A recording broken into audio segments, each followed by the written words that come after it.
Sino yan? Lar. Kumusta? Eto.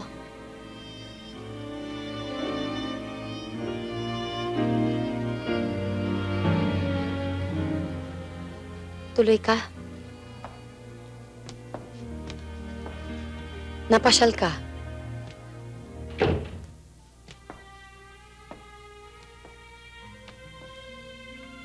Nag-asawa ka na pala? Wala pa akong asawa. Paano? Ang ibig kong sabihin, sino nga man yan? May magagawa ka ba kapag sinabi ko kung sino? Kaya pala parang pursigido ako magpunta dito para kumustahin ka. May dapat nga pala ako malaman. Salamat sa panahon mo.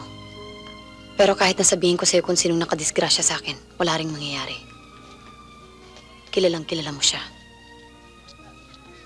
Si Bobby.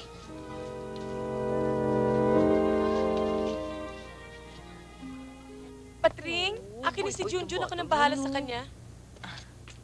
Magluluto ka pa yata eh. Oo nga. Kamusta na? Bobby, kailan ka ba magtitino? Sino may sabi sa'yo yung pakialaman mong babaeng yon?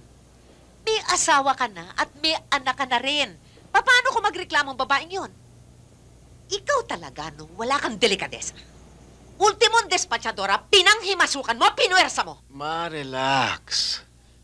Lahat ng bagay dito sa mundo, kayang bilhin ng pera. Simple lang naman yan eh. Anong ginagawa ng pera ng kumpanya? Ang ibig mo sabihin, pati pera ng kumpanya, pakikialaman mo? Paano ang kandidatura mo?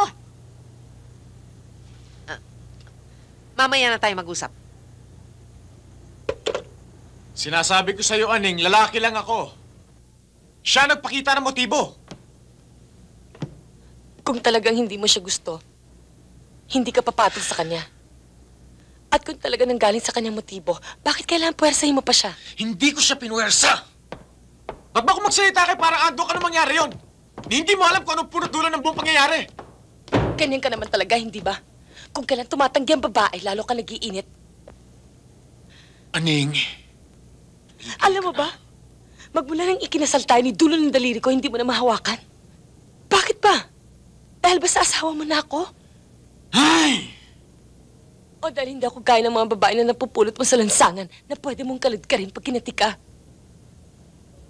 Bakit ikaw?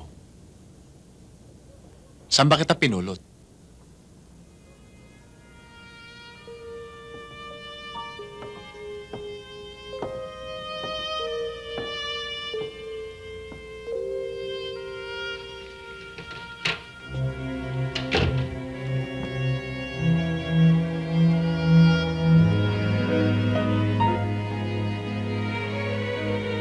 I don't like the idea ng pagbabypass mo sa akin.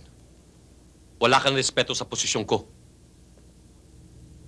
Next time, I strongly suggest that you consult me first bago mo pakilaman ang pondo ng departamento ko.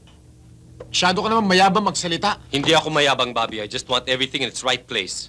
Can't you see I'm busy? I don't wanna waste my time arguing with you, Lar. Yan ang hirap sa'yo eh. Pag medyo sensitive ang issue, magaling kang iiwas. Lalo ka siguro yung iiwas pag nalaman mong may dapat kang panagutan kay Dinya. What do you mean? May anak ka sa kanya. You're putting me on. You better believe it. And you better do something about it.